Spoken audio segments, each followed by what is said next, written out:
আসসালামু আলাইকুম। সবাই কেমন আছেন? আশা করি আল্লাহর রহমতে সবাই ভালো আছেন। আজকে আমি শিং মাছ ভুনা করব, মানে শিং মাছ ঝোল ঝোল করে রান্না করব মাংসের মশলা দিয়ে। মাংসতে যা যা মশলা দেওয়া হয়, তো সব কিছু মশলা, সব রকম মশলা শিং মাছের মধ্যে দিব। তো আগে শিং মাছগুলো সুন্দর করে আমি তেলের মধ্যে হালকা ভেজে নেব, বেশি ভাজলে শক্ত হয়ে যাবে। আর মাছের মাথাটা দিয়ে আমি এটাকে কি তরকারি বলে, পটল পটল এই পটল তরকারি রান্না করব। তো নামটা আমি ভুলে গেছিলাম, দুঃখিত। তো পটলগুলো আগে সুন্দর করে আমি কষিয়ে নিয়েছি।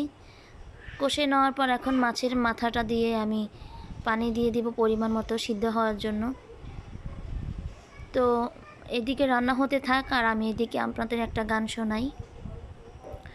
হলুদ পাখি হলুদ পাখি জঙ্গলে তোর বাসা, ডাকচারা হলুদ পাখি রে, ও তোরে কিসের এত জ্বালা, ডাকচারা হলুদ পাখি রে।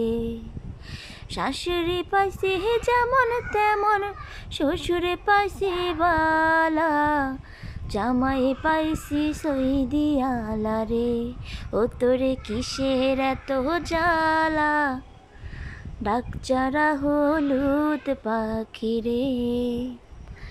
তো এইদিকে আমি রান্না করতে করতে, গান বলতে বলতে রান্না হয়ে গেছে। তো এখন শিং মাছ রান্নার জন্য এখানে মাংসের সব ধরনের মশলা, আদা রসুন দারচিনি তেজপাতা, তারপরে জিরে গুঁড়ো ধনিয়া গুঁড়ো সব কিছু দিয়ে দিয়েছি। এটাকে এইভাবে রান্না করলে অনেক মজা হয়।